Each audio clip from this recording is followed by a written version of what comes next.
Hi, I'm Dej. This presentation is about a shift happening inside Disney. From emotional attraction to emotional conversion, Disney is still exponential at creating emotional experience.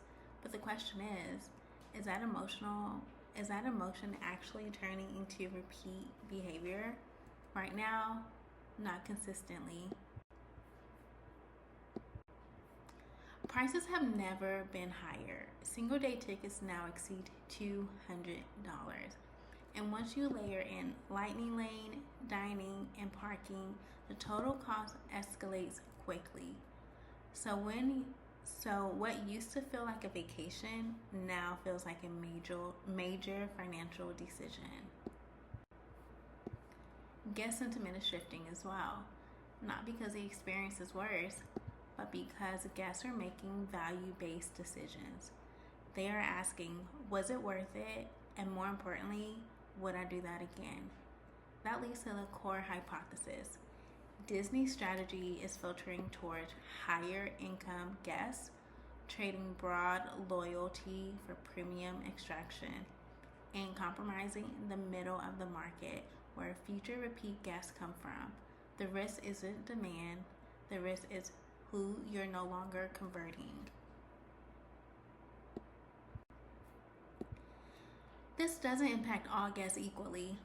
First-time visitors, middle-income families, and loyal pass holders all feel this shift differently.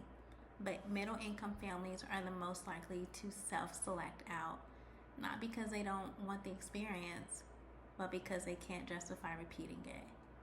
The most important group here is the first-time visitors, because they represent your future repeat base. If they don't convert, that future never materializes. To analyze this, I grounded the personas into 4 frameworks: motivation, persuasion, attitude, and adoption. Together, they explain how guests feel, think, and ultimately decide whether to return. The creative consumer is your repeat guest. They return because Disney is a part of their identity, family tradition, habit, even content creation.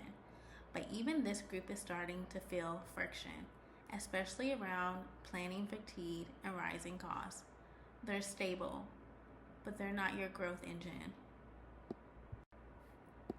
The single shot visitor is very different. They are emotionally invested, budget conscious, and view this trip as a one-time opportunity. This is not just a vacation, it's a high stakes emotional investment. This is a loyalty gap. Disney assumes that a great experience naturally leads to a return visit. But for the single shot visitor, that's not automatic. They can leave happy, grateful, emotionally satisfied, and still not see a realistic path back. That's the gap. The issue is not whether they love Disney. The issue is whether Disney gave them a reason to come back. This framework explains why the return decision breaks down. Each theory point is the same issue. Disney fulfills the emotional need, but doesn't fully resolve the return barrier. They feel like they did something special with their family, but when they think about doing it again, the question becomes, how can I afford to make this happen twice? So Disney can't rely on the magic to carry them back. It has to create a bridge from emotional satisfaction to financial justification. That bridge is a conversion gap. The journey makes this clear. Creator consumers operate in a loop. Single shot visitors operate in a line. Dream, plan, visit, decide. The final steps determine everything, and there's no built-in return path. This is where the difference between the two personas become really clear. The creative consumer thinks like an operator. They've been here before.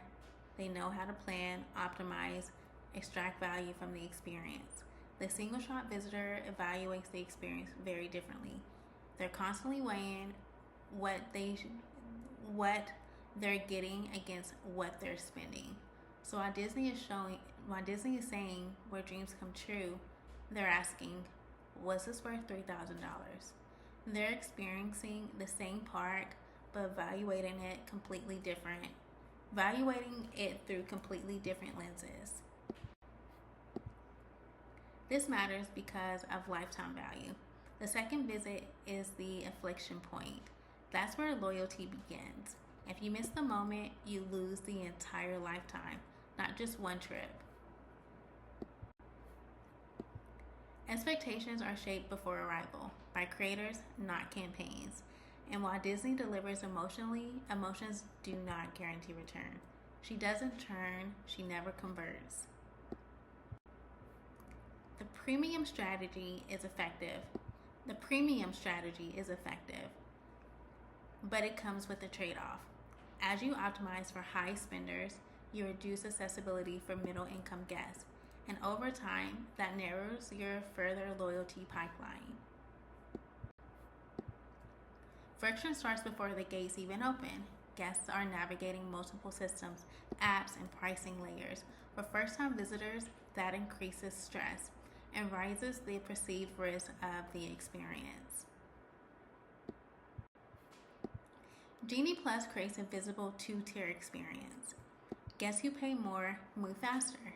Guests who don't. For a first-time visitor, that's not just operational, it's emotional. It signals that the experience is not equal. So the objective is clear: convert the single-shot visitor. 3 strategic pillars. First, story continuation. Then turns the visitors into a multiple chapter experience. Second, personalized planning. Reduce friction and simplify decisions. Third, transparent pricing. Reduce financial risk and build trust. This is not about lowering prices. It's about making the experience feel safe to repeat. Across all 3 pillars, the goal is the same: simplify the experience, clarify the value, and reinforce the decision to return. To close, Disney has mastered emotional attraction, but it has not yet mastered emotional conversion, and that's the gap. Because the most important guest in the park is not the one who always comes back, it's the one who hasn't decided yet. Because today's middle income guest is tomorrow's high value repeat customer, if they convert. Thank you, and that's it.